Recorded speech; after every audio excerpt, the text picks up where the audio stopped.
सय्यनी घोष एक अभिनेत्री होती, एक चांगली गायिका होती, एक चांगली नृत्यांगना होती. त्या सगळ्या कलागुणांच्या जोरावरती सिनेमांमध्ये काम करते. मग तो सिनेमा ए ग्रेडच असायला हवा असं काही नाही. बी ग्रेड, सी ग्रेड कुठलाही चालतो. पण आज तिची ग्रेड काय राहिली आहे? कारण जे शब्दाला जागत नाहीत ना, जे एकदा मोठ्या तोऱ्यात बोलून जातात की मी काय चड्डी होणार नाही, म्हणजे राघव चड्डा सारखी चड्डी होणार नाही असं म्हणून गेली होती. तिने मात्र आता त्या चड्डीपेक्षाही बत्तर असं काहीतरी वेगळंच परिधान केलंय.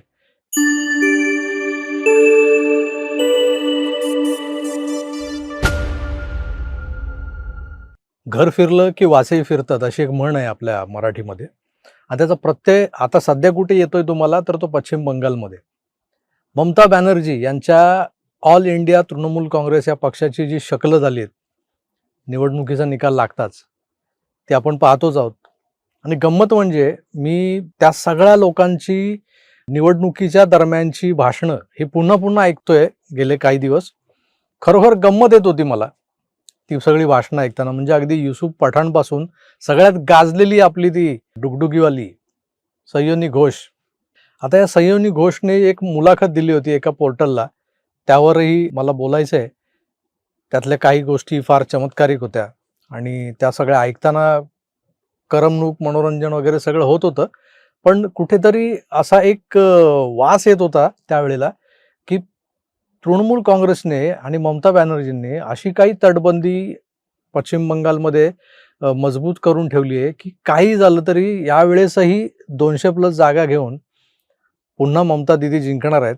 भाजपला यावेळेलाही रिकाम्या हातानं परतावं लागणार आहे.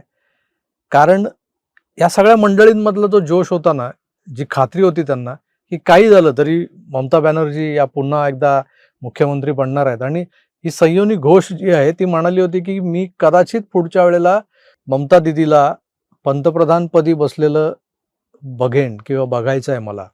त्यावेळेला तिला वाटत होतं की ममता दिदी पंतप्रधान बनणार आहे. त्याचा अर्थ आधी ममता दिदी या नुकत्याच झालेल्या निवडणुकांमध्ये बंगालच्या मुख्यमंत्रीपदी असणं गरजेचं होतं. आणि त्या मुख्यमंत्रीच बनल्या नाहीत तर पुढे पंतप्रधान बनण्याचं स्वप्न हे हवेतच विरलं. एकंदरच या सगळ्या गोष्टींच्या पार्श्वभूमीवर आज ज्या काही 2-3 घडामोडी घडल्यात त्या फार चमत्कारिक आहेत. सगळ्यात आधी त्या सुष्मिता देव आहेत, TMCच्या राज्यसभा सदस्य आहेत, म्हणजे राज्यसभेच्या खासदार आहेत. त्या बेसिकली आसामी आहेत, म्हणजे आसाममधल्या आहेत. पण त्या काँग्रेससाठी काम करत होत्या. राहुल गांधींच्या अगदी जवळच्या मानल्या जायच्या. आक्रमक होत्या. आसामी बंगाली या ज्या काही भद्र स्त्रिया ज्या आहेत ना, त्या तेज तर्रार असतात. तशी आपली सय्यनी घोष जी आहे, म्हणजे तिचा डान्स तुम्ही कालच्या व्हिडिओत बघितला असेल, तर तो डान्स सोडा, कारण ती सिनेमामध्ये काम करायची. वयाच्या अगदी 16व्या-17व्या वर्षी ती, किंवा त्याच्याही आधी मला वाटतं, ती या सगळ्या क्षेत्रात आली मनोरंजनाच्या. आणि मग ती उत्तम नृत्य करते, गाते. या बेसिसवर तिला काही बी ग्रेड, सी ग्रेड सिनेमे मिळाले. त्यात तिने काम केलं, अभिनय केला. आणि मग ती एका क्षणी हे सगळं सोडून राजकारणात आली. राजकारणात तिला आणण्यामागे अभिषेक बॅनर्जीचा फार मोठा हात होता. या अभिषेक बॅनर्जीनं एवढा प्रचंड मोठा त्याग केला होता की स्वतः तो युवक प्रदेश अध्यक्ष होता या सगळ्या ऑल इंडिया तृणमूल काँग्रेस पार्टीचा. ते पद त्यानं हिच्यासाठी सोडलं, रिक्त केलं आणि तिला युवती अध्यक्ष बनवून तिला एक प्रकारचा रुतबा दिला. आणि मग ती जी सुटली ती आपण पाहिली आहे. अगदी या पश्चिम बंगालच्या विधानसभा निवडणुकीतल्या प्रचारात तर सगळ्यात जास्त डिमांडिंग वक्ता किंवा सेलिब्रिटी किंवा स्टार प्रचारक ज्याला म्हणतो ते कोण होतं, तरी सय्यनी घोष होती. सुष्मिता देव, कट टू सुष्मिता देव, या ज्या खासदार आहेत तृणमूल काँग्रेसच्या, त्यांनी सकाळ सकाळीच आज हिमंता बिश्व शर्मा जे आहेत आसामचे मुख्यमंत्री, त्यांची भेट घेतली. मग त्यांच्या आसामीत काही चर्चा झालेल्या आहेत. आणि त्यांनी आपल्या स्पष्टीकरणात मीडियाला स्पष्टपणे सांगितले की मला राज्यसभेवर मी खासदार असल्यामुळं ज्या पार्टीनं पाठवलंय त्या पार्टीचा राजीनामा द्यावा लागेल. मी अशीच काही इकडून तिकडे उडी मारणार नाहीये. त्यामुळे त्या राजीनामा देऊन रीतसरपणे आसाममधून पुन्हा राज्यसभेवर जाण्याच्या तयारीत आहेत, तसं त्यांना आश्वासन मिळाल्यानंतरच त्या सगळ्या गोष्टी या घडलेल्या असणार, यात वाद नाही. पण सय्योनी घोष जे बरेच खासदार आमदार हे ज्या पद्धतीनं तृणमूल काँग्रेस सोडून स्वतंत्र गट म्हणून आता बसवायला लागलेले आहेत संसदेत, विधानसभेत, आणि तिथून ते एनडीएला पाठिंबा देत आहेत. म्हणजे दिल्लीतला जो गट आहे खासदारांचा तो एनडीएला पाठिंबा देतोय, विधानसभेत पश्चिम बंगालच्या ते लोक भाजपला पाठिंबा देत आहेत. थेटपणे भाजपमध्ये त्यांनी प्रवेश वगैरे केलेला नसला तरी आता त्यांचा दावा असा आहे की आम्ही जे आहोत तीच खरी तृणमूल काँग्रेस आहे. कारण उरले सुरलेले जे आहेत ते सगळे आता आपल्या महाराष्ट्रातल्या शिल्लक सेनेसारखी त्यांची अवस्था झालेली आहे. म्हणजे आता ममता बॅनर्जी जी उद्धवजींना राखी बांधायला आली होती आणि ही माझी बहीण बघा कशी वाघिणीसारखी एकटी लढते, हे त्यावेळी बोललेलं उद्धवजींचं वाक्य हे आता खरं ठरलंय. कारण आता ती वाघीण उद्धवजींची बहीण ही खरोखर एकटी पडली. कारण तिच्या सोबत जे कोणी होते आता सरते शेवटी उरलेले तेही लोक हळूहळू करून निघून जायला लागलेत. सय्योनी घोषबद्दल मला कालपर्यंत खात्री होती की ही काही सोडून जाणार नाही ममता दिदीला. कारण हिने अगदी ईडी असो, सीबीआय असो, पैसा असो, तुमच्याकडे ताकद असो, त्या सगळ्यांना फाट्यावर मारून आम्ही कसे सच्चाई के रस्ते पे हम लोग चलते है. मग तिला तो प्रश्न विचारला होता, ज्या प्रश्नाची बरीच चर्चा झाली. तर मी स्वतः कशाला ते सगळं सांगू तुम्हाला, ती क्लिपच बघा तुम्ही. राघव चड्ढा का आपने देखा अभी हाल में? सय्योनी घोष है ना, वो चड्डा नहीं है, इसीलिए वो चड्डा चड्डी नहीं होगा कभी. तुम्हारे पास ईडी सीबीआई है, करोड़ों रुपए हैं और बहुत क्षमता है आपके पास, यू हैव पावर. पर हमारे पास एक ही हवाई चप्पल और सफेद साड़ी वाली ममता है. आपने बोला ममता दीदी को 2029 में प्रधानमंत्री बनाना है, वो तो बनाना है ही. मैं तो अपने लीडर को प्रधानमंत्री देखना चाहती हूँ. तो क्या आपके दिल में कहीं मुख्यमंत्री बनने की तो वो ख्वाहिश नहीं है कि दीदी को मैं भेज दूं? और इधर में जैसे शुभेंदु अधिकारी चुनाव लड़ रहे हैं भवानीपुर से, मैंने सुना आपकी स्पीच में आपने उनको बी ग्रेड नेता बोला, ऐसा भाई वो भी तो है. भाषा सुनिए उनकी, ममता ममता नाम लेकर पुकारता है. क्या क्या सोचता है, बी ग्रेड नहीं वो सी ग्रेड है. तो आप बोल रहे कि बीजेपी को ले आना चाहिए. मैं नहीं बोल रहा हूँ, मैं देखिए मैं आपसे सोच रहा हूँ आपकी सरकार है उसने क्या किया. शुरुआत से आपको ममता बनर्जी ने अपनी छत्र छाया में रखा और आपको पोस्ट दी, आपको सारा कुछ, आप रहोगे इनके साथ ही ना कि आगे चल के बदल जाओ.